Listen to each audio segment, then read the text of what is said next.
How to create stickers in WhatsApp. I'll show you exactly how to create a WhatsApp sticker from any image in just a few simple steps. First, open WhatsApp and go to any chat. Tap the emoji icon, then switch to the Stickers tab. At the top of the sticker panel, tap Create. If you don't see this option, make sure you're using the latest version of WhatsApp. Next, select Gallery and choose the photo you want to turn into a sticker. WhatsApp will automatically detect the main subject and remove the background, creating a sticker for you in just a moment. You can also customize your sticker before sending it. Tap the sticker icon to add emojis or other stickers, then resize and position them however you like. To add text, tap the Text button. You can type anything you want, change the font style, and pick a color that matches your sticker.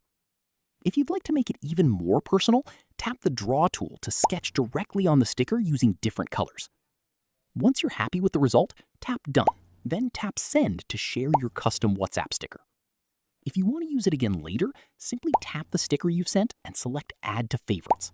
You'll then find it anytime in your favorite stickers section. And that's how you can create and save custom stickers on WhatsApp. That's it. If this tutorial helped you, make sure to leave a like and subscribe for more quick and easy WhatsApp tips and tech tutorials.